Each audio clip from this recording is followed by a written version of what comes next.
Αγαπητοί φίλοι και φίλες, καλησπέρα σας. Σήμερα 6 Ιανουαρίου του 2019, εδώ από το στούδιο Ιορδανός, από την πόλη της Κοζάνης και από την Κεντρική Περιφερειακή Διοίκηση Δυτικής Μακεδονίας του Πολιτικού Φορέα Ελλήνων Συνέλευσης, είμαστε στην εκπομπή Εφόλης της Ύλης. Καλεσμένος μας για άλλη μια φορά σήμερα είναι ο Ασημόπουλος ο Δημήτριος. Καλώς όρισες, Δημήτρη. Γεια σου, Αλέξανδρε. Χαιρετώ όλους τους ακροατές.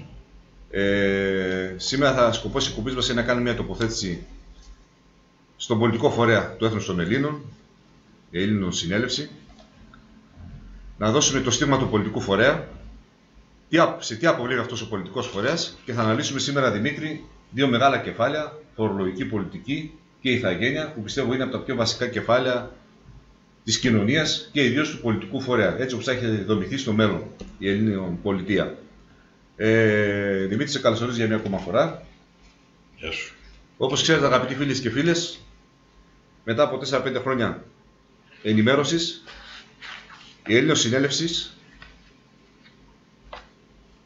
οι οργανωμένοι αυτοί οντότητες και εταιρείες έδωσαν εντολή στον Αρτέμι Σόρα το Σεπτέμβριο του 2015 και έχουμε κάνει τον πολιτικό φορέα Ελλήνων Συνέλευσης. Υπάρχει και το καταστατικό της ίδρυσης με έγκριση του Αρείου Πάγου, στο οποίο θα μας δείξει ο Δημήτρης, όπως σας δείχνουμε εδώ. Στη συνέχεια που θα αναφερθούμε σε αυτά, θα το δείξουμε και αυτό. Ναι.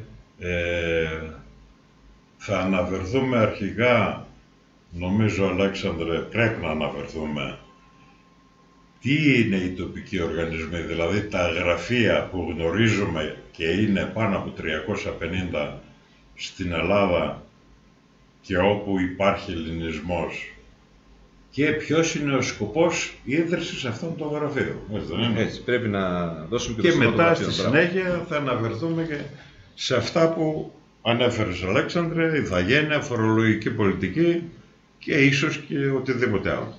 Όπως είπε και ο Δημήτρης, από το 2014 και μετά όλοι οι Έλληνες έχουν ενσωματωθεί σε κάποιες οντότητες νομικές, Δημήτρη, έτσι, με την επωνυμία Ελλήνων Συνέλευση, δηλαδή Ένωση Ελλήνων. Και τι είναι, Δημήτρη, αυτά τα γραφεία, όταν λέμε Ελλήνων Συνέλευση, Ένωση Ελλήνων, τι ακριβώς είναι το στίγμα της οντότητας αυτής? Λοιπόν, θα ξεκινήσω κάπως γενικότερα για να γίνει αντιληπτό ότι έπρεπε να δημιουργηθούν αυτά τα γραφεία. Και γιατί έπρεπε να δημιουργηθούν αυτά τα γραφεία και να οργανωθούμε? Γιατί αυτή τη στιγμή αυτό που κάνουμε εμείς και καλούμε όλους τους συνέλληνες μας είναι στην ουσία να δηλώσουμε την κυριότητά μας. Αλλά δεδομένου ότι πρέπει να υπάρχει ένας νόμιμος φορέας για να δηλωθεί η κυριαρχία αυτή, γιατί δεν μπορούμε ούτε να βγούμε έξω στον αέρα και να φωνάζουμε μόνο ότι είμαστε κυρίαρχοι Έλληνες. Αυτό το οποίο έχει μεγάλη ουσία, η κυριαρχία μας, η κυριότητά μας στο χώρο στον ελληνικό, προϋποθέτει την ύπαρξη κάποιου φορέα για να δηλωθεί η κυριότητα ή η κυριαρχία. Οπότε δημιουργήσαμε τον πολιτικό φορέα, αφού όλα τα γραφεία δώσαμε εξουσιοδότηση στον πρόεδρό μας, τον Αρτέμι Σόρα, το 2015. Τα γραφεία άρχισαν να ιδρύονται από αρχές του 2015, ίσως και τέλος του 2014. Δεν θυμάμαι ακριβώς. Και τον Σεπτέμβριο του 2015 τα υπαρκτά τότε γραφεία, γύρω στα 100, δώσαμε εξουσιοδότηση στον πρόεδρό μας, τον Αρτέμι Σόρα, να δημιουργήσει τον πολιτικό φορέα του έθνους των Ελλήνων, δηλαδή πολιτικός φορέας όλων των γραφείων, δηλαδή του φορέα που ξεκίνησαν τα γραφεία αυτά. Και επαναλαμβάνω ότι αυτά τα γραφεία δημιουργήθηκαν για να είναι προσβάσιμα σε όλους τους συνέλληνες, ώστε να δηλώσουν όλοι την κυριαρχία τους. Γιατί πώς αλλιώς θα φανεί, γιατί όλα αυτά γίνονται θεσμικά, όπως γνωρίζετε. Και έπρεπε να υπάρχει κάποιος θεσμός, που θεσμός είναι ο φορέας, ο υπαρκτός του έθνους των Ελλήνων. Είναι κάτι πολύ σοβαρό, οπότε και οργανωμένο, οπότε προχωρήσαμε σε όλα αυτά για να έχουμε κάποια πρόσβαση κάπου. Τώρα ο σκοπός της ύπαρξης... Ναι. Πώς? Να αναφερθούν τους σκοπούς ίδρυσης του φορέα, Δημήτρη, να καταλάβουμε. Τώρα ο σκοπός της ίδρυσης των γραφείων αυτών, δηλαδή τι σκοπό έχουν να επιτύχουν να δημιουργήσουν τα γραφεία αυτά. Ο σκοπός, καταρχήν, ο κάθε τοπικός οργανισμός, το κάθε γραφείο, είναι ανεξάρτητος, με δικό του αφημί. Ακόμα και στην Κοζάνη, παράδειγμα, που υπάρχουν 3 γραφεία, έχει το κάθε γραφείο της Κοζάνης δικό του αφημί. Είναι αυτόνομος οργανισμός και αποφασίζει αυτόνομα. Η ύπαρξη του κεντρικού οργανισμού είναι μόνο για να εποπτεύει εάν οι αποφάσεις αυτές όλων των γραφείων, του κάθε γραφείου μάλλον, είναι πάνω στο αξιακό και στα πρωτόκολλα, τα ελάνια, που αυτά έχουμε και προσπαθούμε να πραγματοποιήσουμε πάντα και ανά πάσα στιγμή. Οπότε έπρεπε να υπάρχει ένας κεντρικός οργανισμός που θα έχει την εποπτεία εάν οι αποφάσεις του κάθε γραφείου βγαίνουν και πραγματοποιούνται πάνω σε αυτό το αξιακό, το ανθρώπινο αξιακό, που σημαίνει οι αξίες οι ανθρώπινες, η αρετή, η αυθονία, η αλήθεια και όλα αυτά που γνωρίζουμε, και ενώ τα γνωρίζουμε ότι είναι δικά μας και είναι εσωτερικά όλων, δυστυχώς τις περισσότερες φορές, πάντα θα πω εγώ, δεν τα εφαρμόζουμε. Οπότε ο σκοπός των γραφείων αυτών είναι η απελευθέρωση της μάνας μας Ελλάς, που αυτή τη στιγμή δεν είναι καθόλου απελευθερωμένη, τουναντίον είναι, έχει πάνω από τη χώρα μας υπάρχουν οι δυνάστες που όλοι του ξέρουμε και μας επιβάλλουν την ψεύτικη φτωχοποίηση και δεν ενδιαφέρει καθόλου τους ηθήνοντες προς το παρόν κομματικούς η ανθρώπινη ζωή και γενικά οι ανθρώπινες αξίες. Ο σκοπός λοιπόν είναι η απελευθέρωση της Ελλάδας και η επανασύσταση του έθνους μας για την εγκαθίδρυση μιας πολιτείας δικαίου που αυτή τη στιγμή δεχόμαστε πάντα, ανά πάσα στιγμή, και μην το γελάτε, το άδικο. Δυστυχώς. Επίσης, Δημήτρη, να πούμε ότι και έπρεπε να γίνουν τα γραφεία αυτές οι οντότητες, ότι και εμείς πλέον νομικά πρέπει να πατήσουμε κάπου, να βρούμε μια φόρμουλα, ένα όχημα νομικό, όπου θα μπορέσουμε να εδραιώσουμε όλον τον αγώνα. Δεν μπορούμε να ήμασταν χωρίς αυτές τις οντότητες, Σκόπιοι δεξιά-αριστερά. Απαραίτητες. Μπράβο. Και νομικά να μπορέσουμε να κυνηγήσουμε όσο πάει το σύστημα, αλλά και να διεκδικήσουμε τα δίκαια για τα δικά μας. Και αυτά πάνε μέσα από αυτές τις οντότητες νομικές. Δημήτρη, τώρα, επειδή είπαμε και είπες και εσύ και το γνωρίζουμε ότι τον Σεπτέμβριο του 2015 κάποια από αυτά τα γραφεία έδωσαν εντολή στον Αρτέμι Σόρα και έκανε τον πολιτικό φορέα σε Έλληνο συνέλευση. Όταν λέμε πρώτα απ' όλα πολιτικός φορέας, να δώσουμε στον κόσμο να καταλάβει τι σημαίνει πολιτικός φορέας, γιατί πολλοί μπερδεύουν και το χαρακτηρίζουν σαν κόμμα και δεν ξέρουν ποια είναι η μεγάλη διαφορά πολιτικού φορέα με κόμμα τους. Ας δώσουμε αυτή τη διαφορά, τη μεγάλη του πολιτικού φορέα με το κόμμα, του κόσμου, να καταλάβει. Θα προσπαθήσουμε. Αν και είναι αυτονόητο. Είναι αυτονόητο, ναι. Αλλά ας το πούμε για να καταλάβει και ο κόσμος τι σημαίνει πλέον πολιτικός φορέας. Λόγω του ότι ο φορέας. Το είπαμε ήδη δηλαδή. Αλλά... Ο φορέας, ο οποίος έχει γίνει από το Σεπτέμβριο του 2015 με έγκριση Αρείου Πάγου και πολιτικός φορέας. Η έγκριση του Αρείου Πάγου είναι 699 τη δείξουμε και στον από κόσμο, 4/9/15. Θα σας το δείξουμε. Είναι η ιδρυτική στην διακήρυξη κάμερα. όπως φαίνεται στην κάμερα. Σας τη δείχνω ο Δημήτρης Ασημόπουλος. Πιο κοντά, πιο κοντά. Δώσε λίγο σε μένα. Εδώ. Σας δείχνουμε την ίδρυση του πολιτικού φορέα με έγκριση του Αρείου Πάγου. Εισαγγελέα Αρείου Πάγου, αριθμός πρωτοκόλλου 6199/4 του 2015. Από αυτή τη στιγμή και από αυτή την ημερομηνία έχει εγκριθεί ο φορέας του Έθνους των Ελλήνων. Ασημόπουλε. Και οι προγραμματικές δηλώσεις. Και οι προγραμματικές δηλώσεις, που θα πούμε προγραμματικές δηλώσεις, είναι ο τρόπος με τον οποίο δηλώθηκε πώς θα διακυβερνήσει η Ελλήνων πολιτεία ή ο πολιτικός φορέας την κοινωνία των Ελλήνων, την Ελλήνων πολιτεία αργότερα. Ο τρόπος διαχείρισης πώς θα γίνει.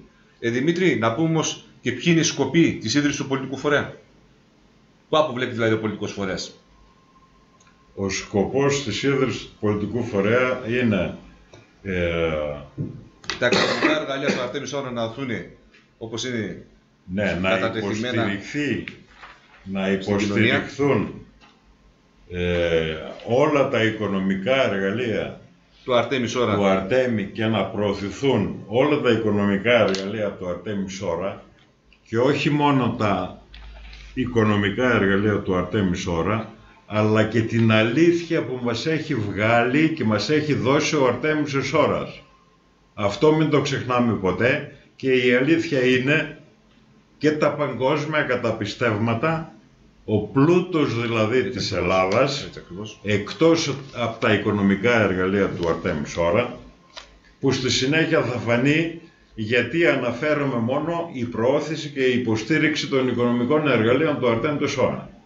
Έχει να κάνει, έχει σχέση και με τα παγκόσμια καταπιστεύματα, τα οποία είναι υπαρκτά και υπογράφονται κάθε χρόνο από τους ηθήνοντες του κράτους, ηθήνοντες που δεν είναι καθόλου ηθήνοντες, είναι παράνομοι, αλλά εν πάση περιπτώσει μέσα στην παρανομία τους υπογράφουν κάποια πράγματα υπαρκτά και πιστοποιημένα, που εμείς καλούμαστε τώρα, δηλώνοντας την κυριαρχία μας, να τα κάνουμε χρήση, να τα διαχειριστούμε. Άρα, Δημήτρη, βλέπουμε ότι τα οικονομικά εργαλεία εκτός του Αρτέμις Ώρα, ο πλούτος του ανθρώπου αυτού, είναι και τα παγκόσμια καταπιστεύματα, ο πλούτος των εθνών, τα οποία η Ελλήνων πολιτεία θα τα χρησιμοποιήσει για ανοικοδόμηση των Δήμων, για ανασυγκρότηση των Δήμων, έτσι, για να απελευθερώσει το ανθρώπινο είδος και ειδεί τον Έλληνα από την οικονομική υποτέλεια που έχει πέσει. Επίσης, στην Ελλήνων πολιτεία θα δοθούν όλα τα αξιακά που προβλέπονται και στα εργασιακά, αλλά και σε πολλούς τομείς αναπτυξιακούς, σε πολλούς τομείς όπως είναι η βιοτεχνία, η παιδεία ακόμα, θα δοθούν τόσο μεγάλα οικονομικά εργαλεία, ώστε θα γίνει με παγκόσμια, θα πω, αλλαγή και για την Ελλάδα μας. Έτσι. Άρα θα δοθούν όλα τα εχέρια εκεί που χρειάζονται εργαλεία για την ανοικοδόμηση πλέον της Ελλάδας και του ελληνισμού. Και επειδή είναι πολύ η σκοπή που θα κάνει ο πολιτικός φορέας, ένα πράγμα θα σας πούμε, ότι αποβλέπει μόνο σε διαχείριση πλούτου. Όταν σας λέμε διαχείριση πλούτου, θα καταλάβετε τι εννοούμε. Δεν αποβλέπει στη διαχείριση χρέους. Όταν λέμε διαχείριση πλούτου, βάλτε το μυαλό σας να καταλάβετε τι εννοούμε. Υπάρχουν τα κεφάλαια και θα τα διαχειριστούμε όπως πρέπει στην Ελλήνων πολιτεία. Δημήτρη, άρα βλέπουμε έχουμε ιδρύσει τον πολιτικό φορέα με τον Αρτέμις Ώρα πρόεδρο και αποσκοπούμε και προβλέπουμε και πηγαίνουμε στο να δομήσουμε την Ελλήνων πολιτεία. Μέσα στις προγραμματικές δηλώσεις που ανέφερες εσύ προηγουμένως και είπαμε, είναι κάποια κεφάλαια τα οποία παίζουν πολύ μεγάλο ρόλο, ιδίως για μένα, δεν ξέρω για σένα, όπως είναι η ηθαγένεια και η φορολογική πολιτική. Και όταν μιλάμε φορολογική πολιτική, είναι αυτό το οποίο πλήττει σήμερα τον πολίτη καθεστώς. Και το ξενοκρατούμενο τραπεζικό σύστημα, στο οποίο ξέχασα να σας πω ότι μέσω σκοπούς είναι να εδραιωθεί και μια ελληνική τράπεζα, έτσι, στη χώρα μας και να καταρριφθούν τα υπάρχοντα τραπεζικά συστήματα. Από τη στιγμή που ο πλούτος θα οθεί στον ελληνικό λαό. Δημήτρη, θα σχολιάσουμε λίγο αυτές τις δύο κατηγορίες και θέλω να ξεκινήσουμε πρώτα από την ηθαγένεια. Όταν λέμε ηθαγένεια, να πούμε στον Έλληνα πολίτη τι σημαίνει ηθαγενής, γιατί παίζεται πολύ αυτό το όνομα και παραχωρείται πολύ εύκολα σε αλλοδαπούς. Τι σημαίνει ηθαγενής, ηθαγένεια γενικά. Σήμερα υπάρχει δυστυχώς μια κατάσταση που και από εκπαιδευτές, από εκπαιδευτικούς, σε όλες τις βαθμίδες της παιδείας, αναφέρεται ταύτιση των ενιών υπηκοότητα και ηθαγένεια. Ενώ υπάρχει τεράστια αντίθεση. Η ηθαγένεια καταρχήν είναι η ηθής του γένους. Είναι από το ίδιο το γένος, από το ίδιο το αίμα. Η υπήκοος είναι υπάκουος, υπακούει σε κάποια εξουσία, σε κάποιους ανθρώπους που ναι μεν εμείς τους βάλαμε εκεί που είναι, αλλά αυτοί ενεργούν, μας καθιστούν καταρχήν υπήκοους για να ενεργούν αυτοβούλως και όπως θέλουν και όχι βάση των υποχρεώσεων που φάνηκαν να αποκτούν παίρνοντας την ψήφο τη δική μας. Οπότε καταλαβαίνετε ότι είναι άκρως αντίθετη η έννοια της υπηκότητας από την ηθαγένεια. Εννοείται, Δημήτρη, ότι και αυτό που λες εσύ, ότι η Ελλάδα δικαιωματικά ανήκει στους αυτόχθονες Έλληνες ηθαγενείς και δεν μπορεί να ανήκει σε αλλοδαπούς, οι οποίοι εισβάλλουν ανεξέλεγκτα σήμερα μέσα, έτσι. Φυσικά. Να πω ένα παράδειγμα, να πούμε για να γίνει πιο κατανοητό και για να μας δοθεί ο τρόπος αναζήτησης. Στην Αυστραλία, παράδειγμα, υπάρχει ένας ηθαγενής λαός, ή μάλλον οι μόνοι οι οποίοι έχουν την ηθαγένεια την Αυστραλιανή, είναι οι Αβορίγινες. Δεν υπάρχει κανείς άλλος. Όλοι οι άλλοι, οι σημερινοί, είναι οι υπήκοοι. Αυτό ψάξτε το και μόνο αυτό το παράδειγμα θα σας βάλει να αντιληφθείτε την έννοια της διαφοράς των δύο εννοιών. Η υπηκότητα και η ηθαγένεια. Φυσικά να πούμε ότι και η ηθαγένεια εξακριβώνεται μόνο με έναν τρόπο, Δημήτρη, έτσι, με την εξακρίβωση του DNA, πιο εξειδικευμένα πράγματα σήμερα, αλλά το άλλο κομμάτι που θέλω πιο πολύ να δώσω μεγάλη έμφαση είναι στο κεφάλαιο Ζ που αναφέρεται και η ηθαγένεια στις προγραμματικές δηλώσεις. Θέλουμε να πούμε ότι για όσους δεν είναι αυτόχθονες Έλληνες ηθαγενείς και ζουν μες στη χώρα μας, θα υπάρχουν κάποια προνόμια. Σίγουρα πάντως όχι πάνω από τα δικαιώματα των αυτοχθόνων Ελλήνων ηθαγενών. Εδώ στη σημερινή κατάσταση, λόγω του ότι είμαστε κατ' όνομα ηθαγενείς, που το γράφει και η ταυτότητα, αλλά στην ουσία είμαστε υπήκοοι, αυτό το κάνουν πρώτον μετάφτιση των δύο εννοιών όπως προείπαμε και δεύτερον για να δίνουν ό,τι δικαιώματα στους λαθρομετανάστες και στους αλλοδαπούς που έρχονται στην Ελλάδα παρανόμως πάνω από τα δικαιώματα των Ελλήνων. Και τα ζούμε όλοι και τα βιώνουμε όλοι και τα παραδεχόμαστε όλοι. Δεν είναι δυνατόν να μην τα βλέπουμε και να μην τα παραδεχόμαστε. Άρα, αυτά που γίνονται στη σημερινή κατάσταση που υπάρχει στη χώρα μας, τι να πω, είναι τρελά, είναι σχιζοφρενή, είναι απαράδεκτα. Προσθέστε εσείς ό,τι κοσμητικό επίθετο θέλετε. Άρα, Δημήτρη, ότι ναι, όλοι μπορούν να έρθουν να φιλοξενηθούν στην Ελλάδα, έτσι, αρκεί να σέβονται, είπαμε, κάποιες αρχές που υπάρχουν εδώ. Όχι, τα δικαιώματά τους πάνω από τα δικά μας. Μπράβο. Και το Σύνταγμα και τους νόμους οι οποίοι θα μπουν σε κάποια, θα στηριχθούν και θα μπουν σε κάποια βάση. Επίσης, Δημήτρη, αυτό που γίνεται και στην Ελλήνων πολύ, που αφορά και το κομμάτι της ηθαγένειας, είναι ότι καμιά συντεχνία, καμία λέσχη, η οποία δεν έχει να κάνει με ελληνική ηθαγένεια, δεν θα έχει περισσότερα προνόμια από τον Έλληνα αυτόχθονη ηθαγενή. Και αυτό το λέω, Δημήτρη, θα πούμε για ποιο λόγο το λέω. Το λέω μεταγνώσεως, όπως είναι το ΚΙΣ, το Κεντρικό Ισραηλινό Συμβούλιο που ήρθε και κεντριώθηκε εδώ, και έχει περισσότερα προνόμια πλέον από τον Έλληνα ηθαγενή. Και είναι ένα παρακράτος μέσα στο κράτος μας, έτσι, το οποίο δεν φορολογείται. Και είναι και νομικό πρόσωπο δημοσίου δικαίου. Ναι, αυτό τώρα το φτιάξε το σύστημα που υπάρχει, το καθεστώς που υπάρχει, ναι. Η πολιτεία θα ξεχωρίζει πλέον τους πολίτες αναλόγως με το κόμμα, το χρώμα και το δόγμα. Θα υπάρχει αυτός ο διαχωρισμός. Φυσικά και όχι. Φυσικά και όχι, το λέω έτσι, γιατί όταν λειτουργεί μία πολιτεία βάσει των ανθρωπίνων αξιών, αυτομάτως καταργούνται όλα αυτά, όλες οι διακρίσεις. Δεν υπάρχει διάκριση. Ούτε βάσει κόμματος, ούτε βάσει δόγματος, ούτε βάσει χρώματος, ούτε βάσει οποιοδήποτε κομματιού. Είναι ευνόητο. Άρα δηλαδή, Δημήτρη, δεν θα υπάρχει καμία διάκριση, έτσι. Όλοι θα είμαστε ίσοι και ίδιοι. Η μόνη διάκριση που θα υπάρχει θα έχει να κάνει με την ελληνικότητα του ατόμου, έτσι. Κατά πόσο είναι Έλληνας, και αυτό είπαμε θα ξεκρεβωθεί από ένα τεστ DNA. Γιατί Έλληνας μπορεί να μας βγει κάποιος Γάλλος, γιατί ο ελληνισμός είναι απανταχού της γης, να μας βγει κάποιος από τη Βουλγαρία, τα ανατολικά μπλόκα και από όλο το πλανήτη. Πολύ ωραία. Άρα στη φιλοξενία μας δεν θα υπάρχουν κριτήρια. Ο καθένας θα μπορεί να έρθει να μείνει στην Ελλάδα, να πάρει υπηκότητα και να πατάει, είπαμε, στο Σύνταγμα και στους νόμους και στα ξεκά που θα υπάρχουν. Συγγνώμη λίγο, Αλέξανδρε. Όσον αφορά τη φιλοξενία, ναι, επειδή αναφερθήκαμε στις προγραμματικές δηλώσεις, οι οποίες είναι κατατεθειμένες στον Άριο Πάγο, ναι, που αυτό συνέβη πρώτη φορά, γιατί δεν υπάρχει κόμμα ούτε στο παρελθόν ούτε τώρα να καταθέτει και να δεσμεύεται προγραμματικές δηλώσεις στον Άριο Πάγο. Διαβάζω λοιπόν από αυτές τις προγραμματικές δηλώσεις, τις δεσμευτικές για μας, για όλους τους Έλληνες,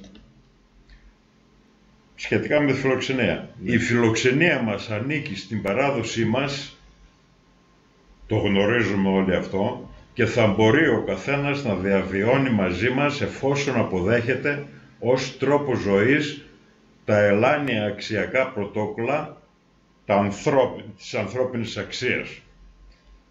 Να αναγνωρίζει την κοσμοθέασή μας. Αυτό που λέει να αναγνωρίζει την κοσμοθέασή μας θέλει να πει ότι μπορεί να είναι φιλοξενούμενος εδώ μέσα, αλλά όχι να βρίζει την ιστορία μας και τον ελληνισμό μας, έτσι. Τις αξίες, να σέβεται τις αξίες της ανθρώπινας. Τα δρόμενα της πολιτείας μας και να δείχνει απόλυτο σεβασμό σε αυτά.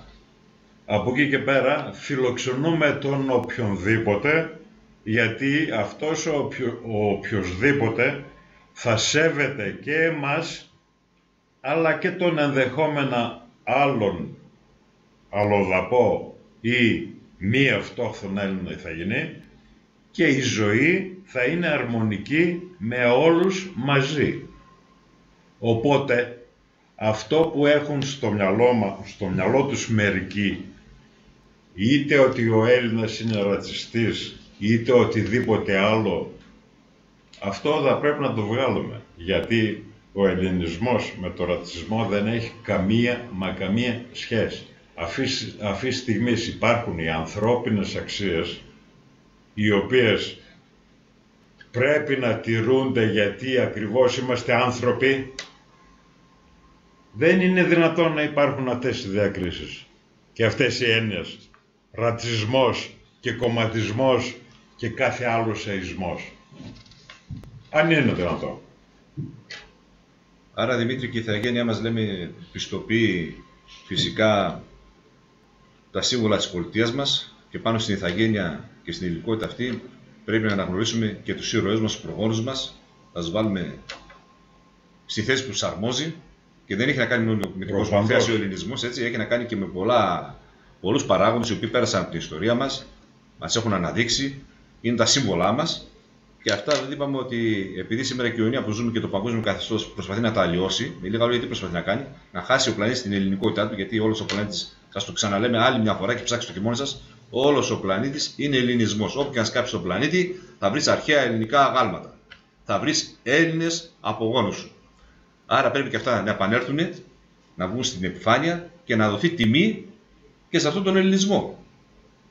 Και θα μάθουμε επιτέλους την ιστορία μας όπως ακριβώς υπήρξε και όχι την παραποιημένη, τη σημερινή, που όλοι γνωρίζουμε ότι είναι παραποιημένη. Απλώς για τους δικούς μας λόγους δεν το δεχόμαστε για να μην μας κακοκαρδίσει ή το περιβάλλον μας ή οι κομματάρχες μας. Αυτό είναι το κομμάτι της ηθαγένειας στις προγραμματικές δηλώσεις της Ελλήνων Πολιτείας. Δώσαμε το κομμάτι όπως είναι καταθετημένο στον Άριο Πάγο και είναι το κεφάλαιο Ζ, τις προγραμματικές δηλώσεις. Τώρα, Δημήτρη, φεύγοντας από την ηθαγένεια, γιατί και ο χρόνος δεν θέλουμε να φάμε και πολύ χρόνο για να μην κουράσουμε και τον Έλληνα πολίτη απέναντί μας που μας ακούει, ότι ας αναφερθούμε και λίγο σε ένα άλλο μεγάλο κομμάτι που είναι η φορολογική πολιτική, γιατί αυτό το μεγάλο κομμάτι σήμερα τον έχει γονατίσει, και όχι μόνο τον έχει γονατίσει, τον έφτασε σε σημείο να αυτοκτονάει, να πηδάει από τα μπαλκόνια, να χάνονται ζωές. Απόγνωση, μπράβο. Και πρέπει να δούμε τώρα η φορολογική πολιτική στην Ελλήνων πολιτεία τι ρόλο θα παίξει και τι αλλαγές θα φέρει. Και προσέξτε, ό,τι λέμε, υπάρχουν και άλλα κεφάλαια, όπως υγεία, παιδεία, θα τα αναλύσουμε σε άλλες εκπομπές. Ό,τι λέμε, και σας είπε και ο Δημήτρης και σας το δείξαμε, είναι καταθετημένα στον Άριο Πάγο, με τη σφραγίδα και την εγγύηση της Ελλήνων πολιτείας. Που σημαίνει ότι αν μεθαύριο, αν η Ελλήνων πολιτεία πάρει τη διακυβέρνηση της χώρας, τα αθετήσει, κατευθείαν θα έχει να κάνει με τη δικαιοσύνη. Και φυσικά θα σας πω και τα άλλο το οποίο πρέπει από τη λογική σας και μόνο να καταλάβετε ότι πώς είναι δυνατόν να καταθεθούν αυτά τα κεφάλαια στον Άριο Πάγο, αυτές οι προγραμματικές δηλώσεις, και ο Άριος Πάγος να τα αθετήσει και να μην εγκρίνει την Έλληνων πολιτεία. Άρα, ό,τι λέμε είναι επιστοποιημένο, είναι έγκαιρο, είναι πραγματικό, αποδεικτέο και υλοποιήσιμο. Γι' αυτό και ο Άριος Πάγος ξέρει τι κάνει και έχει εγκρίνει τα πάντα και έδωσε την έγκριση του πολιτικού φορέα Δημήτρη. Πάμε φορολογική πολιτική, κεφάλαιο σειρματά. Μπορώ να πω κάτι πάνω σε αυτό τον Άριο Πάγο? Ναι, φυσικά. Και γιατί φαίνεται να τα αθετεί? Όχι, μπορούσε να τα αθετήσει, όχι τα αθετεί. Μπορούσε να τα αθετεί. Φαίνεται όμως ότι τα αθετεί, γιατί μέσω των καναλιών και μέσω των ειδήσεων και μέσω των δικαστηρίων του φαίνεται ότι δεν τα αποδέχεται να τα αθετεί. Γιατί? Για τον απλούστατο λόγο ότι δεν είμαστε ενωμένοι εμείς. Και όταν ένας μεγάλος αριθμός συνελλήνων δυστυχώς, ακούγοντας τα κανάλια τα οποία λένε τα εντελώς ψευδή και παραποίηση της αλήθειας, ο Άριος Πάγος μέσω των δικαστηρίων έχει που να στηριχθεί. Έχει να στηριχθεί στην κοινή γνώμη, που προς το παρόν είναι επηρεασμένη κατά πολύ με τις ψευτιές και με τα πλασματικά γεγονότα που μας αναφέρουν, ή τουλάχιστον την απόκρυψη της αλήθειας. Οπότε, συνέλληνες, καταλαβαίνετε ότι ο μόνος τρόπος για να αλλάξουμε αυτήν την ροή των πραγμάτων και να επανέλθουμε στην αλήθεια και στο δίκαιο είναι η ένωσή μας. Θα ήθελα να αναφέρω, επειδή είπες ότι θα αναφερθούμε σε συγκεκριμένο τομέα της Ελλήνων πολιτείας, τη φορολογική πολιτική, επειδή η αναφορά σε συγκεκριμένο τομέα, σε οποιονδήποτε, γιατί αργότερα θα αναφερθούμε ίσως και σε άλλους τομείς, υπάρχει κάποια βάση στην οποία πρέπει να βασιστεί κάποιος για να λειτουργήσει πάνω στο συγκεκριμένο τομέα. Η βάση μας, όπως προείπαμε, είναι στα 3 οικονομικά εργαλεία, και θα γίνει μία αναφορά διαβάζοντας εν συντομία από τις κατατεθήσεις προγραμματικές δηλώσεις στον Άριο Πάγο, για να γίνει κατανοητό πού αναφερόμαστε. Γενικώς να ξέρετε ότι εμείς όλοι μας, και εσείς μαζί, αλλά προς το παρόν δεν το αντιληφθήκατε, θα το αντιληφθείτε, βασιζόμαστε σε κάποια συγκεκριμένα εργαλεία τα οποία είναι πιστοποιημένα και είναι δικά μας. Και γι' αυτό λέω και δικά σας, γιατί είστε κι εσείς μας. Είμαστε όλοι μας.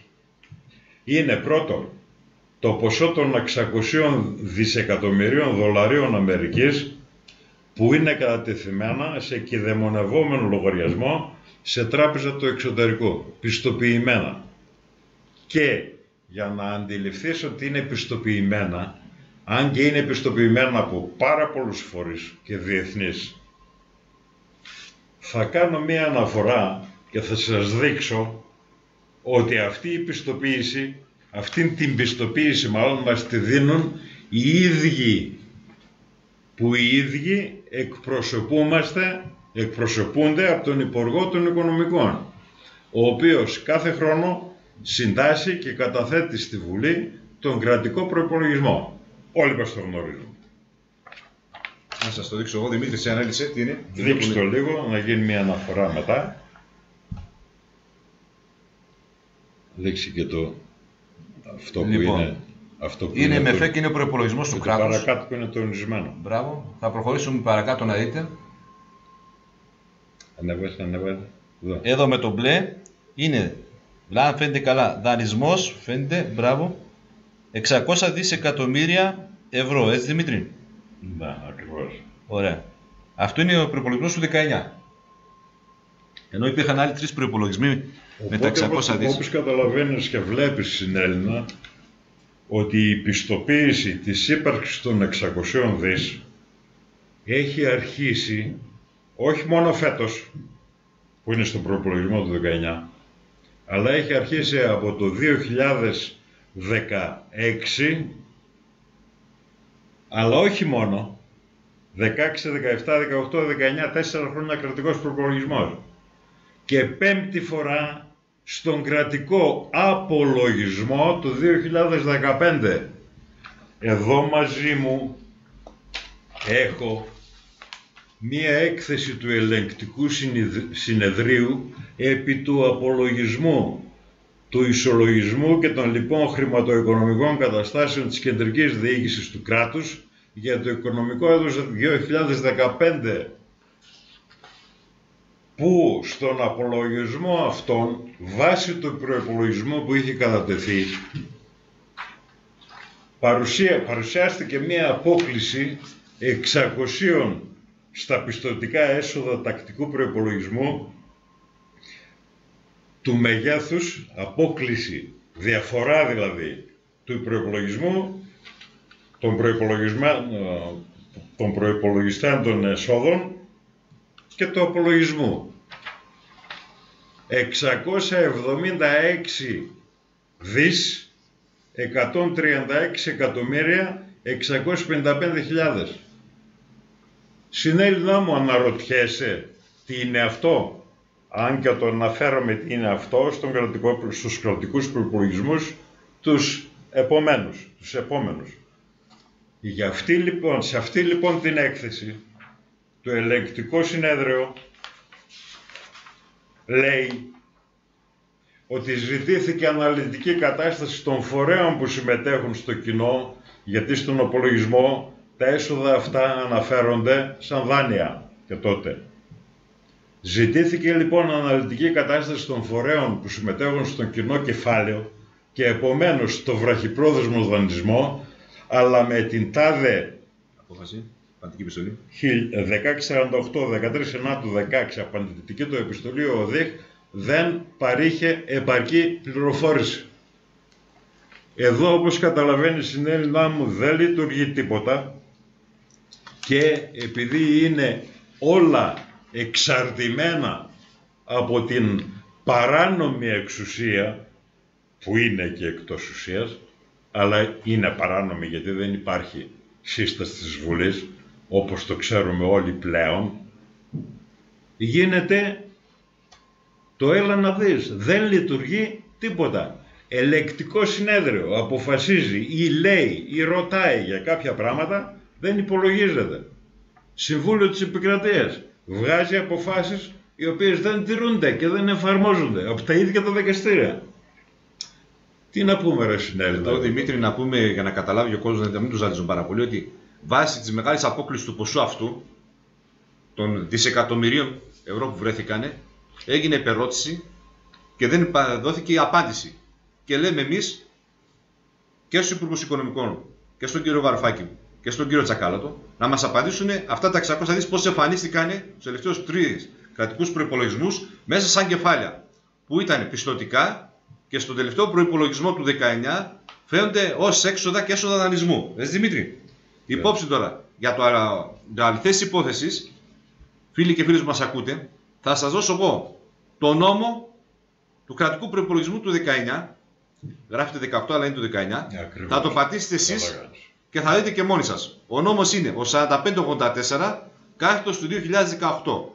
Νόμος 4584 κάθετος του 2018. Πατήστε τώρα στο ίντερνετ, πατήστε στο site και θα δείτε τον προϋπολογισμό και πώς εμφανίζονται μέσα αυτά τα 600 δισεκατομμύρια.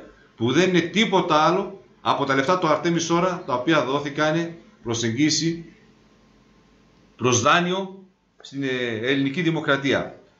Άρα δεν μπορούν να κρυφθούν. Και το κακό είναι ότι δεν μπορούν να απαντήσουν ούτε να δικαιολογήσουν την προέλευση αυτού του ποσού. Να αναφέρω και κάτι πάνω σε αυτό. Ξέρουμε όλοι πολύ καλά ότι ο κάθε κρατικός προϋπολογισμός κατατίθεται αρχικώς στη Βουλή προς έγκριση. Σκεφτείτε τώρα συνέλληνες, κατατέθηκε ένας προϋπολογισμός, όπως και τα προηγούμενα χρόνια βέβαια, αλλά να αναφέρουμε τον τωρινό του 19. Στο Δεκέμβρη, συγκεκριμένα 19-18, βγήκε το ΦΕΚ, ένας προϋπολογισμός προς συζήτηση και έγκριση στη Βουλή, την Ελληνική Βουλή, την δίθεν νόμιμη. Μπας περιπτώσει. Δεν υπήρξε ούτε ένας βουλευτής, εγώ θα έλεγα ότι μισός, ούτε δαχτυλάκι του ενός, να ρωτήσει για το αστρονομικό κυριολεκτικά ποσό αυτό στον κρατικό προϋπολογισμό, στα έσοδα του κρατικού προϋπολογισμού, σαν δάνεια. Αυτή τη στιγμή η οικονομική κατάσταση στην Ελλάδα, το ξέρουμε πολύ καλά πώς είναι και πώς τη βιώνουμε. Άρα λοιπόν, συνέλληνες μου, αυτή η φτωχοποίησή μας και η κρίση η δίθεν είναι πλασματική. Δεν είναι οικονομικό το πρόβλημα. Ορισμένα πράγματα που ακούμε, μαθαίνουμε, βλέπουμε και μαθαίνουμε, θα πρέπει να τα επεξεργαστούμε ανθρωπίνως, γιατί είμαστε άνθρωποι. Δεν είμαστε ούτε ανδρέγελα, ούτε πρόβατα, ούτε ζώα. Πρέπει να τα επεξεργαστούμε και να αναρωτηθούμε, αυτά τα πράγματα είναι δυνατόν να συμβαίνουν?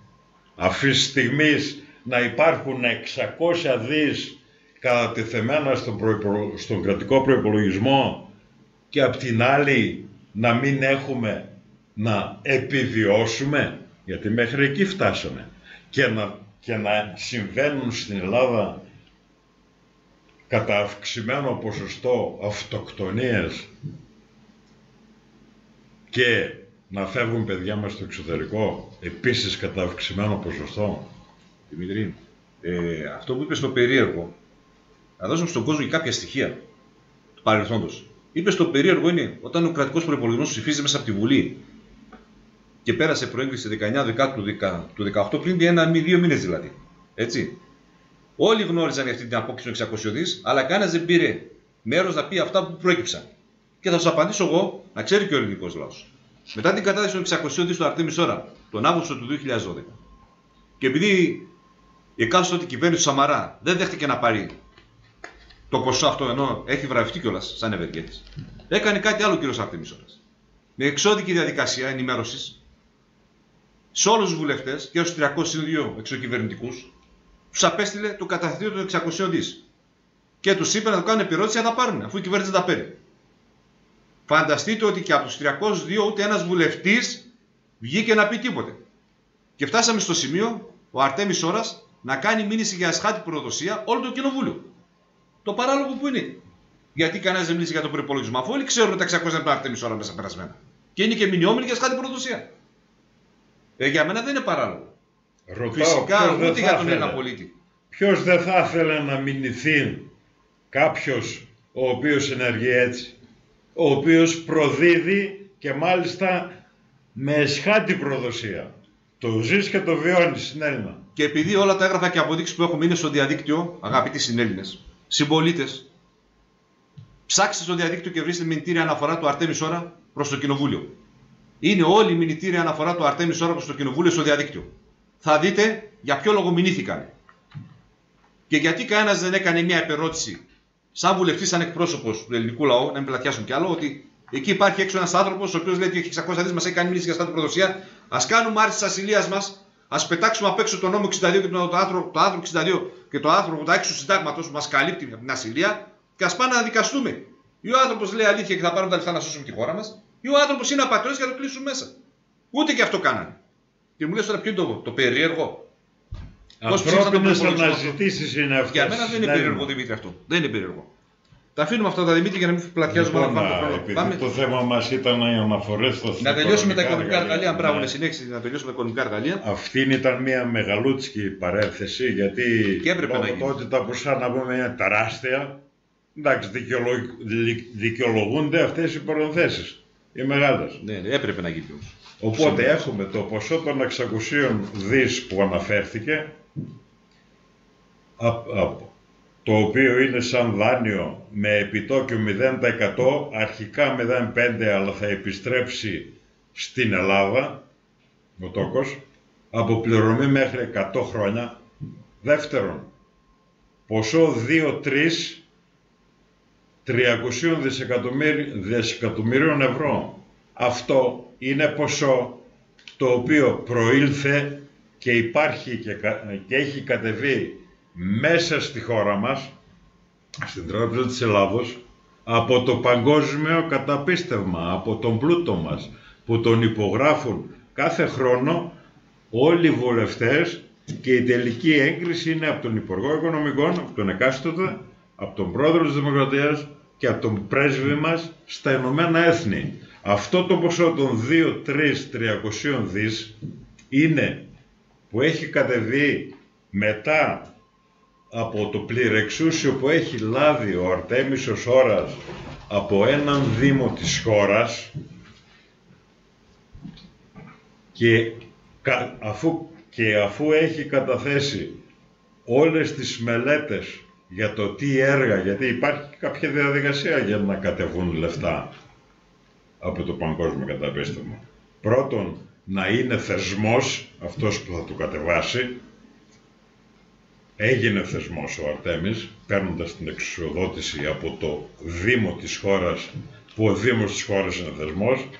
Δεύτερον, οι εγγυήσεις για το ποσό αυτό το οποίο θα κατεβάσει, γιατί θα πρέπει το παγκόσμιο καταπίστευμα ή γιατί είναι θεσμός, ή αυτοί οι οποίοι διαχειρίζονται το παγκόσμιο καταπίστευμα των χωρών να σιγουρευτούν δεσμευτικώς ότι το ποσό αυτό θα επιστρέψει πάλι, γιατί θα πρέπει να αποδοθεί στις επόμενες γενιές. Να υπάρχει εγκυοδοσία, ναι. Να υπάρχει εγγύηση. Ναι. Τις έχει βάλει τις εγγύησεις ο Αρτέμισος Ώρας. Και ένα τρίτο είπαμε... Να υπάρχει το project, το σχέδιο. Ναι, το πρόγραμμα. Πού θα χρησιμοποιηθεί. Σε αυτό πάνω, Δημήτρη, δεν θα το πλατιάσω πιο πολύ. Σε αυτό πάνω το πρόγραμμα έχουν γίνει για όλους τους Δήμους, για τους 325 Δήμους έχουν γίνει αναπτυξιακά έργα, όπως έγινε και για το Δήμο Κοζάνης, όπου βρισκόμαστε σήμερα εμείς. Κατατέθηκαν στους δημάρχους και να υλοποιήσουν το πρόγραμμα της εγγύησης του Αρτέμις Ώρας και κανένας από τους δημάρχους, από τους 325 δημάρχους στην Ελλάδα, δεν πήγε να υλοποιήσει το πρόγραμμα αυτό, το οποίο είναι έτοιμο προς υλοποίηση. Μόνο ένας δήμαρχος ξεκίνησε όλη τη διαδικασία, όπως είπε ο Δημήτρης, ο Δήμος Τριζηνίας, με τον δήμαρχο που έδωσε τα δικαιώματα του θεσμού στον Αρτέμις Ώρας, τα μεταβίβασε. Δημήτρη, ξέρεις τι, να πω κάτι. Επίσης θα πιάσουμε αναλυτικά τα κεφάλαια αυτά και θα φάμε πολύ χρόνο. Φτάσαμε ήδη σε 45 λεπτά. Να πούμε περιληπτικά λίγο τα κεφάλαια τα οποία. Ακόμα ένα οικονομικό εργαλείο και μπράβο, ναι. Γιατί έχουμε να κάνουμε και τα αυτό είναι κομμάτι δηλαδή του παγκοσμίου καταπιστεύματος. Και τρίτον, οι κατατεθήσεις 8 μετοχές της Τράπεζας Ανατολής, οι οποίες προφανώς δεν είναι από το Μονοστράκη, από τον Αρτέμις Ώρα, και με κοινοβουλευτικό έλεγχο που έγινε μέσα στην Ελληνική Βουλή, η αξία της κάθε μετοχής ανήλθε στα 678 δις. Συνολικό δηλαδή ποσό των 8 το λέει το ίδιο το κράτος στην ουσία, δεν το λέει ο Αρτέμις Ώρας αυτό. Συνολική αξία είναι 5.500 δισεκατομμύρια ευρώ. Αυτά τα τρία λοιπόν οικονομικά εργαλεία είναι η βάση που βασίζεται η Ελλήνων πολιτεία για να δημιουργήσει όλα τα άλλα που θα αναφέρουμε ή στη συνέχεια τώρα ή σε άλλη εκπομπή. Είναι αυτό που λέγαμε, ότι η Ελληνική πολιτεία θα διαχειριστεί πλέον τον πλούτο και δεν διαχειρίζεται το χρέος, έτσι, και θα καταγγείλει όλα τα μνημόνια. Γιατί δεν υπάρχει και χρέος. Λοιπόν, Δημήτρη, συνεχίζουμε. Πάμε κεφάλαιο ΣΥΓΜΑ ΤΑΦ, όπως είναι καταθετημένες προγραμματικές δηλώσεις του Αρείου Πάγου. Φορολογική πολιτική. Και όταν λέμε φορολογική πολιτική, με ποιο τρόπο η Ελληνική πολιτεία, αυτό το καλό δομημένο σύστημα μεταξιακά του, θα αντιμετωπίσει τον Έλληνα πολίτη. Όχι θα τον αντιμετωπίσει, τι απαλλαγές θα του ζητήσει. Μιλάμε για απαλλαγές πλέον, έτσι. Πρώτα απ' όλα, Δημήτρη, θα υπάρξει Υπουργείο Οικονομίας. Φυσικά και θα υπάρξει Υπουργείο Οικονομικών, αλλά το ήδη υπάρχουν Υπουργείο Οικονομικών, το οποίο ξέρουμε γιατί ενδιαφέρεται μόνον, θα αναδομηθεί, διαβάζω, θα αναδομηθεί σε μια υπηρεσία που θα υπηρετεί τη μέσω του φόρου ανταποδοτική διαδικασία της πολιτείας προς τον πολίτη. Και τώρα θα αναβερθούμε σχετικά με το φόρο. Ναι. Θα υπάρχουν δηλαδή υπάρχοντες φόροι. Θα μειωθούνε. Ναι. Συνεχίζω. Θα καταργηθούν όλοι οι υπάρχοντες φορολογικοί νόμοι, γιατί η πολυνομία είναι η οδός της διαφθοράς, διαπλοκής, συναλλαγής, δηλαδή δικά σου, δικά μου, γνωστός μου, όλων των κακόβουλων ενεργειών και καταδυνάσεως του πολίτη. Ο φορολογικός νόμος του εισοδήματος που θα καθιερωθεί θα έχει τουλάχιστον δεκαετή διάρκεια. Δεν θα αλλάξει δηλαδή. Στα 10 χρόνια θα παραμείνει ίδιος. Όσον αφορά τώρα το φόρο, παράδειγμα, ο φόρος για αγορά της ακίνητης περιουσίας και μεταβίβασης. Θα καταργηθεί η μεταβίβαση σε συγγενή πρώτου βαθμού και θα πληρώνουμε 3% και όχι 11% που είναι σήμερα ο φόρος για οποιαδήποτε μεταβίβαση. Μετά έχουμε... Μετά πάμε στη φορολογία τώρα, στην άλλου είδους φορολογίας, όπως είναι διόδια, αυτοκίνητα, τέλη κυκλοφορίας και αυτά. Ας πούμε τι λέει και η φορολογική πολιτική. Και όλα πρόβλημα. Ναι. Ας τα διαβάσουμε στα γρήγορα να δούμε τι θα γίνει στην Ελληνική πολιτεία. Να το διαβάσω. Για την ασφαλή μετακίνηση των πολιτών. Για να αναλύσεις εσύ, θέλεις. Ναι, ωραία. Άρα, το βλέπουμε. Φορολογική πολιτική, παράγραφος 1,4. Για την ασφαλή μετακίνηση των πολιτών, η Ελληνική πολιτεία θα θέσει νομοθεσία ώστε η αγορά των αυτοκινήτων να γίνεται ατελώς με ένα ποσό ΦΠΑ, εάν και αφόσον κριθεί αναγκαίο. Άρα, εδώ Δημήτρη, τι θέλει να πει, ότι δεν θα υπάρχουν οι αυξημένοι φόροι, ούτε πολυτελείς φόροι σε αμάξια και τέτοια, έτσι. Τα τέλη κυκλοφορίας δεν θα είναι πάνω από 50 ευρώ ετησίως, γιατί δεν υπάρχει καμία λογική. Αυτοκίνητο με 4 ρόδες και με κάλυψη οδοστρώματος περίπου το ίδιο, να υπάρχει μια διακύμαση 150 έως 1.300 ευρώ όπως είναι σήμερα.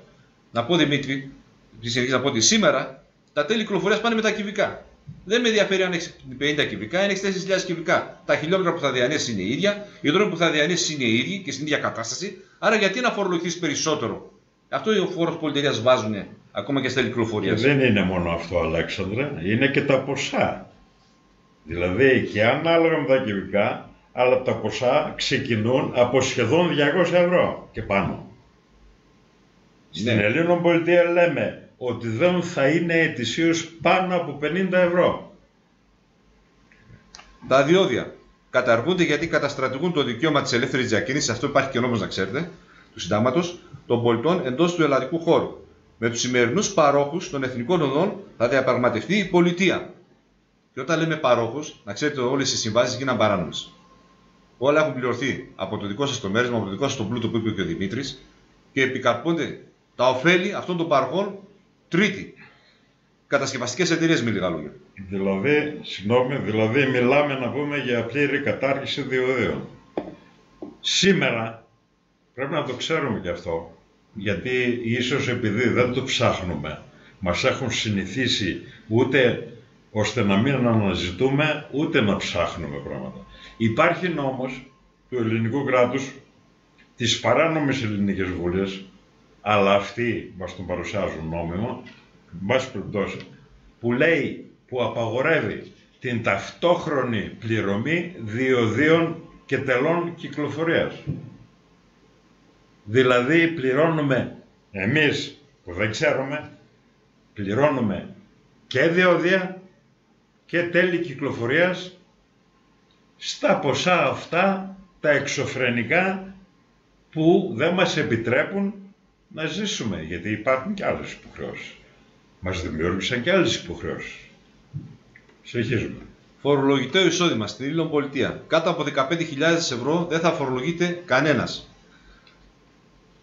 Το πώς θα φορολογηθεί από τις 15.000 ευρώ και πάνω θα υπάρχει μια ειδική μέριμνα. Το ζητούμενο είναι ότι ο μικρότερος μισθός θα είναι έτσι διαμορφωμένος στην Ελλήνων Πολιτεία ώστε στο 50% να καλύπτει τις βιωτικές ανάγκες του πολίτη. Φυσικά, και το άλλο 50% να καλύπτει τα έξοδα του, τη διασκέδασή του. Άρα το βιωτικό επίπεδο, ο μισθός, το 50% θα καλύπτει το βιωτικό επίπεδο. Θα έχουμε και μια διαμόρφωση του βασικού μισθού από ό,τι κατάλαβα. Φυσικά. Λοιπόν,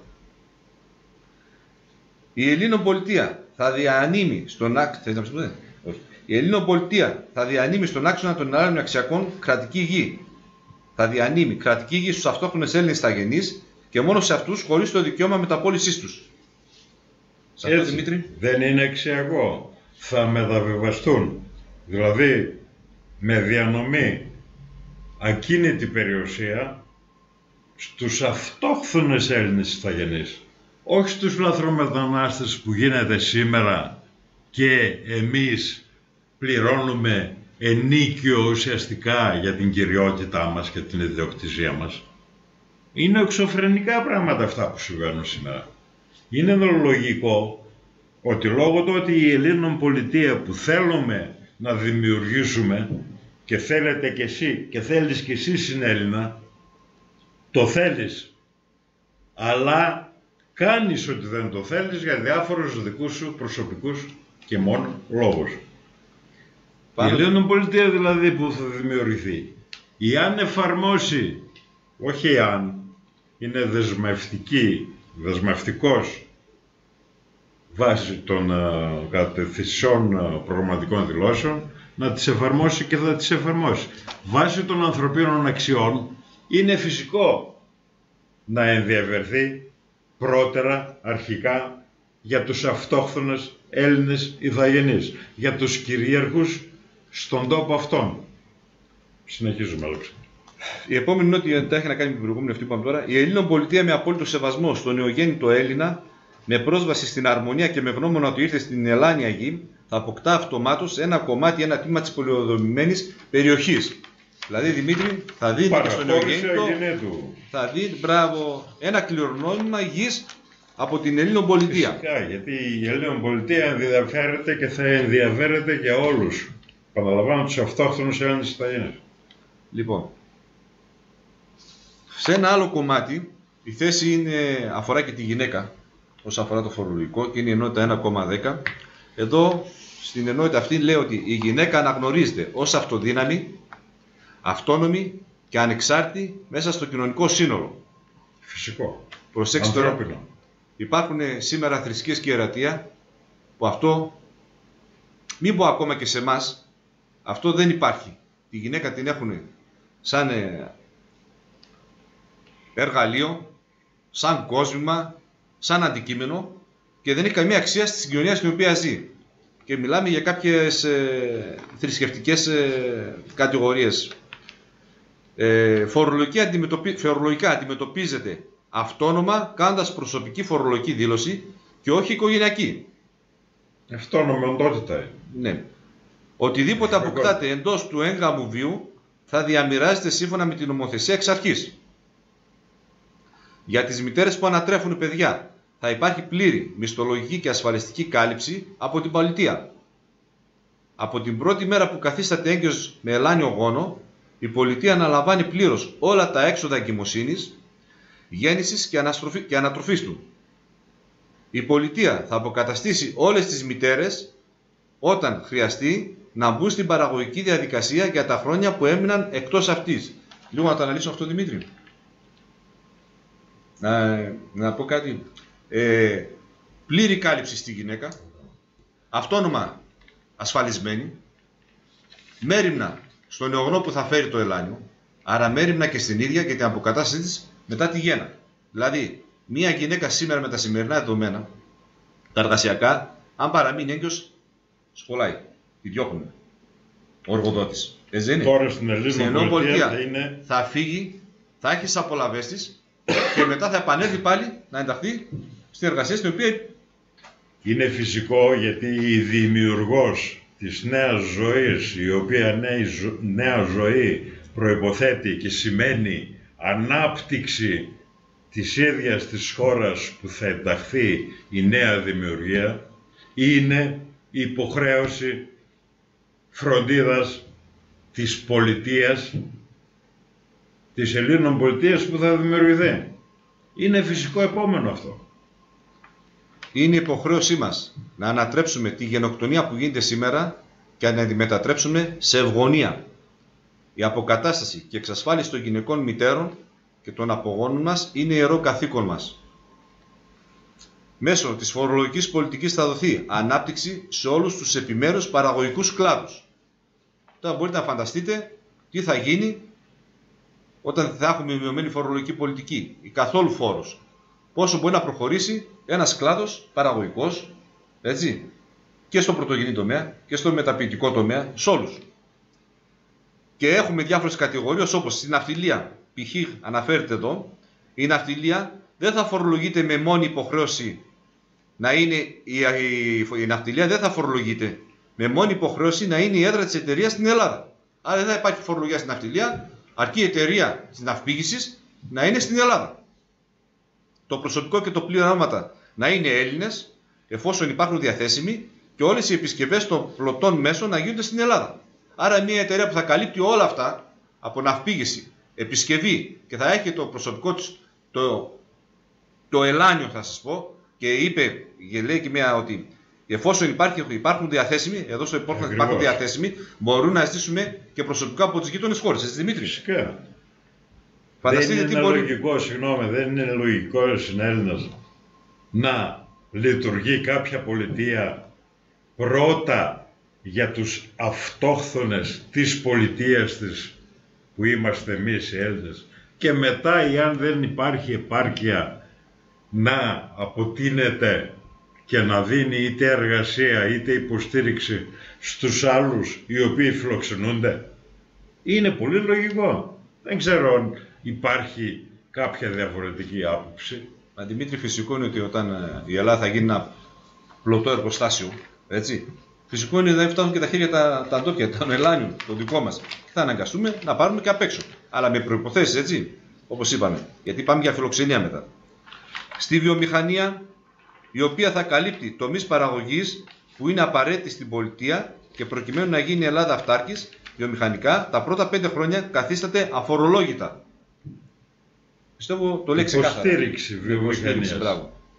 Η βιοτεχνική παραγωγή προϊόντων καπνού και αλκοολούχων ποτών θα επιβαρύνεται με φόρο μόνο ίσο με την αξία του προϊόντος. Δηλαδή, ένα παράδειγμα που δίνεται, αν η τελική τιμή πώλησης του είναι 50%, η τιμή πώλησης από τον παραγωγό και το 50% φόρος προς την πολιτεία. Το ξαναδιαβάζω, το κατάλαβα. Δηλαδή, η τελική τιμή πώλησης του είναι ενός προϊόντος 50%, η τιμή πώλησης από τον παραγωγό και το 50% φόρος προς την πολιτεία. Άρα, δηλαδή, από ό,τι κατάλαβα, Δημήτρη, εδώ, ξέρω το λίγο, γιατί η τιμή πώλησης του είναι για ένα προϊόν, έτσι, είναι 50%, δηλαδή η τελική τιμή πώλησης του είναι για ένα ποτόλι αλκοολούχο 50%. Δηλαδή η τελική τιμή πώλησης του 50%. Εντάξει, αυτό τώρα να δούμε είναι κάτι φόρος προς την πολιτεία.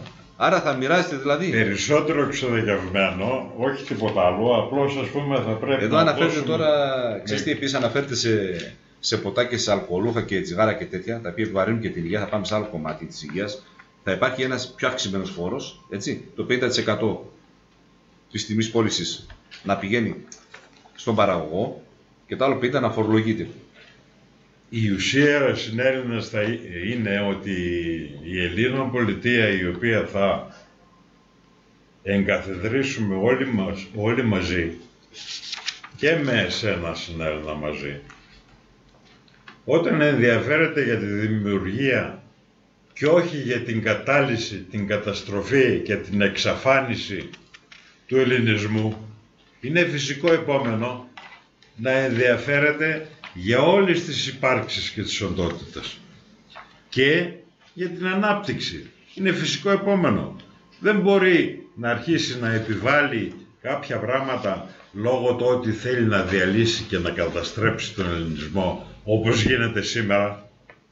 Γιατί αν αναρωτηθούμε γιατί ψηφίζεται νόμος στον ΟΗΕ, παράδειγμα, που τον ψηφίζει και ο δικός μας ο Πρωθυπουργεύων, ο κύριος, και ντρέπομαι που το λέω κύριο, Τσίπρας, και δέχεται την εισρωή στην Ελλάδα λαθρομεταναστών που θα αποκτήσουν περισσότερα δικαιώματα από τους Έλληνες. Για σκεφτείτε το λίγο, όντως έτσι είναι, περισσότερα δικαιώματα από τους Έλληνες. 38 εκατομμύρια σταδιακά μέσα δεν ξέρω σε πόσα χρόνια. Είναι δυνατόν αυτός ο άνθρωπος ή αυτοί οι άνθρωποι, γιατί υπάρχουν και κάποιοι άνθρωποι οι οποίοι συμφωνούν με αυτά, να θέλουν την δημιουργία και όχι την καταστροφή? Αναρωτήσου και απάντησε μόνος σου. Δημήτρη, θα πω κάτι για να κλείσουμε λίγο σιγά σιγά την εκπομπή, ότι όπως βλέπουμε μέσα από τις προγραμματικές δηλώσεις, όλη αυτή τη διαδικασία που γίνεται εδώ τα τελευταία 5 χρόνια, με τον Αρτέμι Σόρα, με εμάς, με τα γραφεία Ελλήνων Συνέλευσης, είναι ότι πιο δομημένο, πιο ιερό έπρεπε να γίνει στο σημείο που φτάσαμε και τώρα επιβαλλόταν να γίνει για να σώσουμε την Ελλάδα και το έθνος μας. Δεν υπάρχει άλλη αγνή ιερή οργάνωση σαν τη δική μας, με σκοπό επίσης ιερό, αγνό και με σεβασμό για το μέλλον, για το μέλλον μας. Δεν υπάρχει. Παντού. Άρα θα πω ότι έγινε την κατάλληλη στιγμή, έγινε όπως έπρεπε να γίνει και θα φτάσει όλο αυτό που αποσκοπεί στην ένωση του ελληνικού λαού, του ελάνιου γένους, του έθνους των Ελλήνων, γιατί έχουμε διαλύσει, έχουμε διαμελιστεί. Αυτό είναι και το σχέδιο των Σιωνιστών. Ελλάδα και ελληνισμός να ζήσουν από το πλανήτη, το είπα πολλές φορές. Δεν θα τους βγει, γιατί έχουν δομηθεί τόσο τέλεια όλα. Το σχέδιο είναι αλάθατο. Και να αναφέρω, συγγνώμη, και ένα τελευταίο το οποίο είναι φοβερά σημαντικό, το πιο σημαντικό όλων, και αυτή τη στιγμή ο άνθρωπος ο οποίος τα προκάλεσε, ο οποίος τα δημιούργησε, ο οποίος τα πρόσφερε στην Ελλάδα, αυτή τη στιγμή βρίσκεται παρανόμος, με μεγάλα γράμματα, φυλακισμένος στον Κορυδαλό χωρίς κατηγορία. Είναι δυνατόν ένας τέτοιος άνθρωπος να φυλακίζεται, γιατί αυτός ο άνθρωπος, εάν το σκεφτούμε πολύ καλά, αν και για μένα λίγο, αν το σκεφτούμε, θα καταλάβουμε ότι δεν φυλακίζεται και δεν φυλακίστηκε ο Αρτέμιζος Σόρας, φυλακίστηκε η αλήθεια συνέλληνα, ώστε να μην υπάρξει δυνατότητα συνέβρεσής μας και συλλειτουργίας μας και ζωής κοινής όπως πρέπει και ελευθερίας όπως πρέπει από όλους μας. Αυτή τη στιγμή είναι φυλακισμένη η αλήθεια. Δηλαδή είσαι και είμαστε εμείς οι ίδιοι μέσα και όχι ο Αρτέμις ο Σόρας. Και να πω και το άλλο. Τον Αρτέμι το Σόρα δεν τον φυλάκισε το σύστημα. Το φυλακίσαμε εμείς, το φυλακίσατε εσείς που δεν ήρθατε μαζί μας. Είναι αποτέλεσμα της αδράνειάς σας. Και το άλλο που ζητάει ο Αρτέμις Σόρας, για να καταλάβετε, θα βάζετε πάντοτε τη λογική σας και θα σκέφτεστε λογικά. Όχι παράλογα. Όχι το τι ακούμε και το τι ερεθίσματα παίρνουμε έξω από το περιβάλλον μας. Θα μπουν στο μυαλό μας και σε μια λογική βάση θα τα τοποθετήσουμε. Ο Αρτέμις Σόρας ζητάει τρία πράγματα. Μέσα στο κοινοβούλιο μια ομιλία να αποδείξει τα πάντα. Ένα. Να πάει στην Τράπεζα της Ελλάδος με τις αγγελίες και με τις κάμερες και αν δεν κατέβουν τα λεφτά να πάει σόβια και να κλείσουν και τα 400 γραφεία την άλλη μέρα. Καλή, 6-7 χρόνια. Έτσι δεν είναι? Και το τρίτο που έχει αποδειχτεί πλέον και το ξέρετε κι εσείς, υπάρχει μια δικαστική απόφαση που αθώνει και τα 600 δις σας λέει ότι είναι υπαρκτά και τα οποία δεν μπορούν πλέον αυτά να τα αγγίξουν γιατί φοβούνται, αλλά προσπαθούν κιόλας να θετήσουν και την απόφαση του δικαστηρίου. Να τη βγάλουν άκρη. Αυτό δεν γίνεται. Γιατί είναι όλα τεκμηριωμένα. Μια απόφαση δικαστηρίου δεν ακυρώνεται, παιδιά. Η απόφαση δικαστηρίου για να ακυρωθεί έχει μια προθεσμία 2-3 μηνών από μια ένσταση. Μπορούσε να κάνει ακόμα και το κράτος σας και να έχει επιφυλάξεις. Ούτε και αυτό έγινε γιατί όλα είναι υπαρκτά. Ήρθαν οι τραπεζές και κατέθεσαν και τα 600 είπαν ότι είναι υπαρκτά. Αρκεί να τα πάρετε εσείς. Τι πιο απλό να πάρουμε τις κάμερες των Αρτέμι, να μπούμε μέσα στην Τράπεζα της Ελλάδος και να κατέβουν σε 8 ώρες τα ομόλογα να ρευστοποιηθούν. Και κάτι ακόμα πιο απλό. Η υποτιθέμενη κατηγορία περί φυγοποινίας, οπότε φύγει ο Αρτέμις ώρες και δεν δικαστεί σε ένα δικαστήριο που θα γίνει και λέει: κάντε το δικαστήριο αύριο, παιδιά. Δημόσια, να τελειώνουμε. Γιατί με τα λεπορά. Τι πιο λογικό. Βάλτε τη λογική σας. Υπάρχει λογικό πλέον πολιτική δίωξη στον Αρτέμι Σόρα. Πιστεύοντας έτσι θα χτυπήσουν την Ένωση των Ελλήνων. Η Ένωση των Ελλήνων έχει ξεκινήσει. Ο Αρτέμις Σόρας παρανόμως βρίσκεται εκεί. Θα το τελειώσουμε. Θέλουν δεν θέλουν. Και όταν λέω θα τελειώσουμε, θέλουν δεν θέλουν, θα σας πω κάτι και θα κλείσω την εκπομπή. Ότι κάναμε μεγάλες νομικές κινήσεις. Έχουν πιάσει το καθεστώς από το λαιμό. Αυτή τη στιγμή το μόνο που μπορεί να κάνει το καθεστώς είναι να αμήνεται. Δεν μπορεί να επιτεθεί γιατί δεν έχει το δικαίωμα. Το συνταγματικό δικαίωμα δεν έχει. Γιατί θα το είχε μόνο μέσα ήταν παραβιαστές του συντάγματος. Και όλες οι ενέργειες μέσα ήταν παράνομες. Άρα βλέπουμε ένα καθεστώς το οποίο αμήνεται. Αλλά προσέξτε, τροφοδοτείτε και από εσάς που δεν συμμετέχετε στην Ένωση των Ελλήνων. Και φανταστείτε πόσο άδικο θα είναι αν μεθαύριο απελευθερωθεί η Ελλάδα, κατορθώσουμε αυτό το μεγάλο όραμα να το υλοποιήσουμε και να είστε εσείς πάλι ακόμα πίσω από την κάμερα και να παρακολουθάτε ό,τι λέμε και να μην είστε μέσα. Δίπλα μας, εδώ που είμαστε κι εμείς. Άρα, Δημήτρη, πάνω σε αυτό θα πατήσω και θα κάνω το μεγάλο κάλεσμα του οργανισμού όλου, αλλά και το κάλεσμα του πολιτικού φορέα. Ελάτε, ενωθείτε με τα αδέρφια σας. Σας θεωρούμε αδέρφια μας, γιατί είστε κομμάτι του εαυτού μας. Είμαστε εμείς, εσείς είμαστε εμείς και εμείς είμαστε εσείς.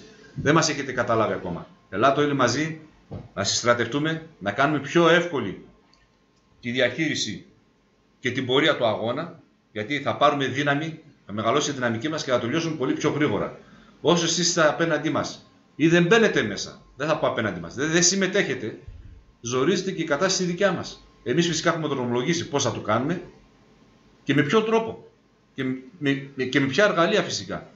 Κάλεσμα λοιπόν, μπέστε μέσα στα γραφεία, ενημερωθείτε. Ακόμα μην πιστεύετε το τι λέμε. Μπέστε, πάρτε τα στοιχεία, ενημερωθείτε, πάρτε τις αποδείξεις, να γνωρίζετε. Η λογική είναι το μεγαλύτερο αγαθό που έχει δώσει ο Θεός στον άνθρωπο. Γι' αυτό και τον έκανε άνθρωπο. Και σημαίνει άνθρωπος, είσαι ίδιος με τον Θεό. Αρκεί να βάλεις τη λογική σου να δουλέψει. Δεν διαφέρεις από τον Θεό. Είσαι ο ίδιος ο Θεός. Δημήτρη, το κάλεσμα το κάναμε. Αν έχεις να αναφέρεις. Να συμπληρώσω κάτι. Ναι. Ότι οι φωνές που ακούσατε αυτή τη στιγμή είναι δική σας και δικές σας φωνές. Γιατί αυτά που ακούσατε είναι φωνή και φωνές της αλήθειας. Άρα την έχεις μέσα σου. Την αποζητάς, τη θέλεις και θέλεις να την εφαρμόσεις αυτή και μόνο αυτή. Οπότε αυτά που άκουσες σήμερα εσύ τα θέλεις. Ο καθένας μας τα θέλει. Δεν έχουμε καμία σχέση, λόγω του ότι είμαστε άνθρωποι, με το ψέμα και με το άδικο. Πρέπει να επαναφέρουμε το δίκαιο και μόνο το δίκαιο. Και αυτό μόνο με έναν τρόπο μπορεί να γίνει. Με την ένωσή μας, που υπόψη για την ένωσή μας συνεχίζει ακόμα και από τον Κορυδαλό ο Αρτέμις ο Σόρας.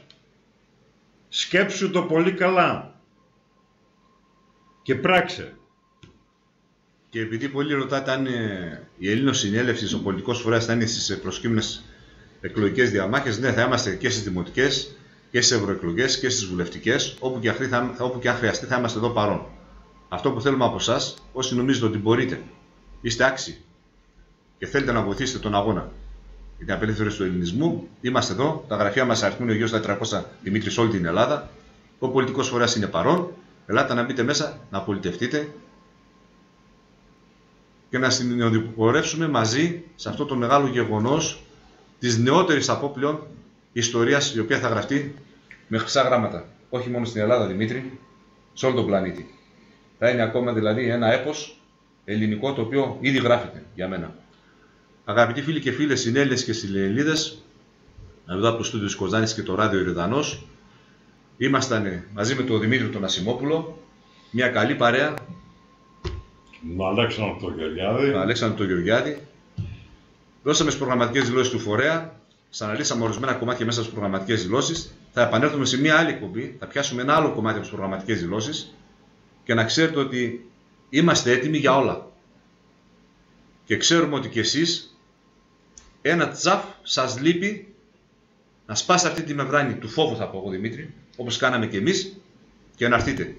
Τίποτε δεν είναι ακατόρθωτο αν δεν το προσπαθήσεις. Η ζωή θέλει τόλμη, δύναμη, αλλά προπάντων, κοιτάξτε, έχει και ευθύνες απέναντι στα παιδιά και στο έθνος που εκπροσωπείς. Και πρέπει αυτές τις ευθύνες να τις αναλάβουμε όλοι μας, όχι μια ομάδα ατόμων.